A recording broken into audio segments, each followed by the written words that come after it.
계속해서 다음 소식입니다. 정부가 백신 접종에 대한 구체적인 시행 계획을 발표했습니다. 우선순위에 따라 당장 다음 달부터 접종이 시작될 텐데요. 백신 접종에 대한 막연한 불안감을 갖기보다는 정확한 내용을 확인하고 접종 수칙에 따르는 게 중요해 보입니다. 김진재 기자입니다. 정부가 오는 11월까지 집단 면역 형성을 목표로 다음 달부터 코로나19 백신 접종을 시작하겠다고 밝혔습니다. 정부는 우선 상반기에 코로나19 환자를 직접 치료하는 의료진과 65세 이상 노인 등 고위험군을 대상으로 접종을 진행할 계획입니다. 전 국민을 대상으로 한 본격적인 접종은 올해 하반기부터 이루어질 예정입니다. 하지만 이미 접종이 진행 중인 해외에서 접종 부위 통증과 피로감, 두통 등의 증상이 보고되는 등 부작용에 대한 우려도 있습니다.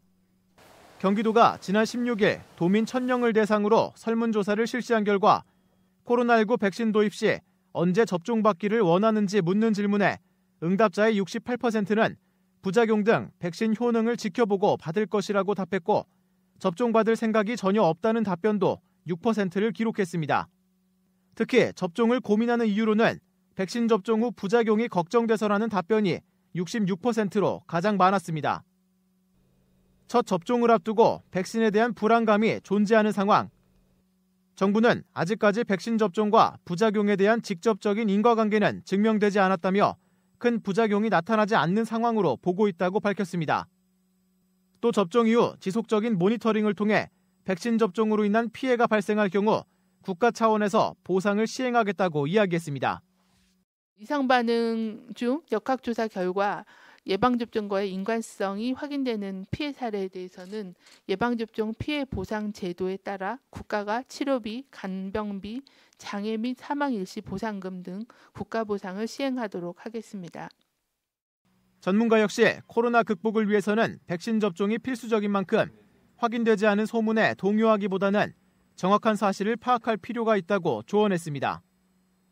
너무 여러 가지 소식들에 일희일비하지 마시고 정확한 사실관계가 무엇인지를 조금 알려고 노력을 하시고 그것들을 과학적으로 접근해서 이 이상 반응들이 어떤 의미를 가지는지를 잘 파악을 하고 국민들에게 알려주는 게 중요하다는 생각입니다.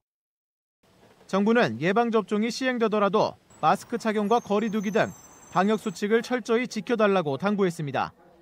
헬로티비 뉴스 김진재입니다.